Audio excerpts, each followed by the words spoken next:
Hi hello welcome back to my YouTube channel. ಇವತ್ತು ಮೆಂತ್ಯ ಸೊಪ್ಪಿನ ಪಲ್ಯ ಮಾಡೋದು ಹೇಗೆ ಅಂತ ಹೇಳ್ಕೊಡ್ತಾ ಇದ್ದೀನಿ.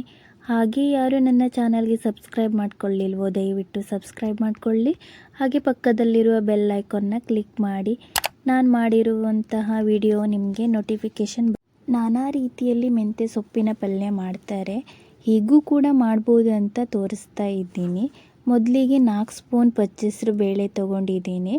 ಇದನ್ನು 10 ನಿಮಿಷ ನೆನೆ ಹಾಕಬೇಕು. ಆಮೇಲೆ ಮೆಂತ್ಯ ಸೊಪ್ಪನ್ನು ಚೆನ್ನಾಗಿ ಕ್ಲೀನ್ ಮಾಡುವ.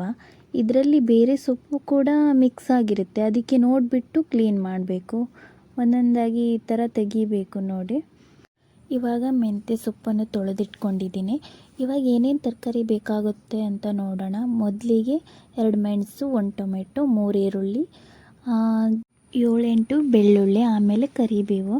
ಹಾಗೆ ಇಲ್ಲಿ ಮೆಂತ್ಯ ಸೊಪ್ಪನ್ನು ನಾನು ಕಟ್ ಮಾಡ್ಕೊಂಡಿದ್ದೀನಿ. ಹಾಗೆ ಕೂಡ ಹಾಕ್ಬೋದು, ಕಟ್ ಮಾಡಿ ಕೂಡ ಹಾಕ್ಬೋದು. ಈರುಳ್ಳಿ ಟೊಮೆಟೊ ಕೂಡ ಕಟ್ ಮಾಡ್ಕೊಂಡಿದ್ದೀನಿ. ಆಮೇಲೆ ಒಂದು ಬಾಣಲೆ ಇಟ್ಟು ಬಾಣಲೆ ಕಾದಿದ ಮೇಲೆ 2 ಟೇಬಲ್ ಸ್ಪೂನ್ ಎಣ್ಣೆ ಹಾಕಿದ ಮೇಲೆ ಆಮೇಲೆ 1 ಟೇಬಲ್ ಸ್ಪೂನ್ ಸಾಸಿವೆ, 1 ಟೇಬಲ್ ಸ್ಪೂನ್ ಜೀರಿಗೆ, ಆಮೇಲೆ ಕರಿಬೇವು ಹಾಕಿದ ಮೇಲೆ ಮೆಣಸು ಹಾಕಬೇಕು. ಹಸಿಮೆಣಸು ಕಟ್ ಮಾಡ್ಕೊಂಡಿರುವ ಹಸಿಮೆಣಸು ಹಾಕಬೇಕು. ಹಸಿಮೆಣಸು ಹಾಕಿದ ಮೇಲೆ ಬೆಳ್ಳುಳ್ಳಿ 7-8 ಬೆಳ್ಳುಳ್ಳಿ ಹಾಕಬೇಕು. ಇದಿಷ್ಟನ್ನು ಹಾಕಿಬಿಟ್ಟು ಚೆನ್ನಾಗಿ ಫ್ರೈ ಮಾಡೋಣ.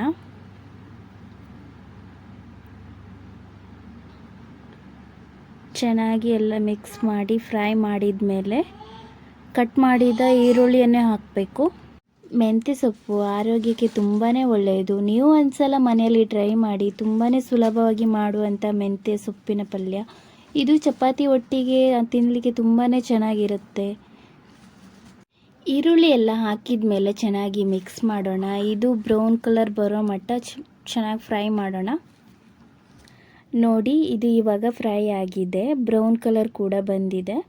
ಆಮೇಲೆ ನೆನೆ ಹಾಕಿದ ಬೇಳೆಯನ್ನು ಹಾಕಿ ಚೆನ್ನಾಗಿ ಮಿಕ್ಸ್ ಮಾಡೋಣ. ಇದಕ್ಕೆ ಸ್ವಲ್ಪ ನೀರು ಹಾಕಿಬಿಟ್ಟು 10 ನಿಮಿಷ ಬೇಳೆಯನ್ನು ಫ್ರೈ ಮಾಡ್ಕೊಳ್ಳೋಣ.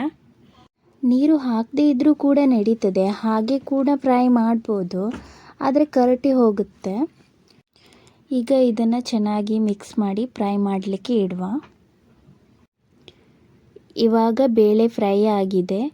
ಆಮೇಲೆ ಕಟ್ ಮಾಡಿದ ಟೊಮೆಟೊನ ಹಾಕುವ. ಟೊಮೆಟೊ ಹಾಕಿದ ಮೇಲೆ ಅದನ್ನು ಚೆನ್ನಾಗಿ ಎಲ್ಲ ಮಿಕ್ಸ್ ಮಾಡೋಣ. ಟೊಮೆಟೊ ಕೂಡ ಫ್ರೈ ಆಗಿದೆ. ಆಮೇಲೆ ಕಟ್ ಮಾಡ್ಕೊಂಡಿರುವ ಮೆಂತ್ಯ ಸೊಪ್ಪನ್ನು ಹಾಕುವ. ಮೆಂತ್ಯ ಸೊಪ್ಪನ್ನು ಹಾಕಿದ ಮೇಲೆ ಚೆನ್ನಾಗಿ ಮಿಕ್ಸ್ ಮಾಡಿ. ಮತ್ತೆಂತ ಹೇಳಿದರೆ, ಇವಾಗ ಜಾಸ್ತಿ ಯಾರು ತರಕಾರಿ ಸೊಪ್ಪನ್ನೆಲ್ಲ ತಿನ್ನಲ್ಲ. ಚಿಕನ್ ಮತ್ತು ಮೀನು ಜಾಸ್ತಿ ತಿಂತಾರೆ. ಚಿಕನ್ ಮೀನು ತಿಂದರೆ ಒಳ್ಳೆಯದೇ, ಬಟ್ ಜಾಸ್ತಿ ಚಿಕನ್ ತಿನ್ನಬಾರ್ದು, ಹೀಟ್ ಆಗುತ್ತೆ. ವಾರಕ್ಕೊಮ್ಮೆ ಆದರೂ ಮನೆಯಲ್ಲಿ ಸೊಪ್ಪಿನ ಸಾಂಬಾರು, ಪಲ್ಯ ಇಂತಹ ಮಾಡಿಕೊಂಡು ತಿಂತಾ ಇರಬೇಕು, ಆರೋಗ್ಯಕ್ಕೆ ಒಳ್ಳೆಯದು.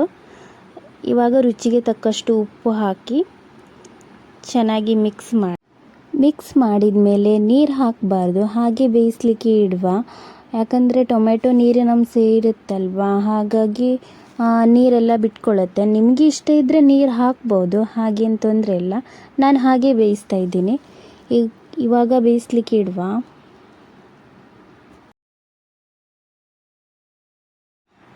ಸೊಪ್ಪು ಬೆಂದಿದೆಯೋ ಇಲ್ವೋ ಅಂತ ನೋಡುವ.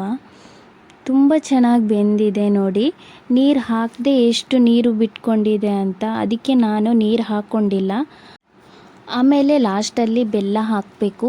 ನಿಮಗೆ ಕಹಿ ಬೇಕು ಅಂತ ಹೇಳಿದರೆ ಬೆಲ್ಲ ಹಾಕೋದು ಬೇಡ, ಸ್ಕಿಪ್ ಮಾಡಿ. ಬೆಲ್ಲ ಹಾಕಿದರೆ ಚೆನ್ನಾಗಿರುತ್ತೆ, ಸ್ವಲ್ಪ ಸ್ವೀಟಾಗಿ ಬರುತ್ತೆ. ಮೆಂತ್ಯ ಸೊಪ್ಪು ಕಹಿನ ಅಂಶ ಇರುತ್ತಲ್ಲ, ಹಾಗಾಗಿ ಬೆಲ್ಲ ಹಾಕಬೇಕು.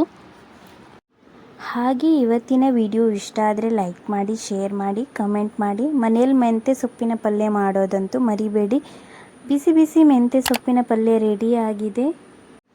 ಮತ್ತು ಸಬ್ಸ್ಕ್ರೈಬ್ ಮಾಡಲಿಕ್ಕೆ ಮರಿಬೇಡಿ.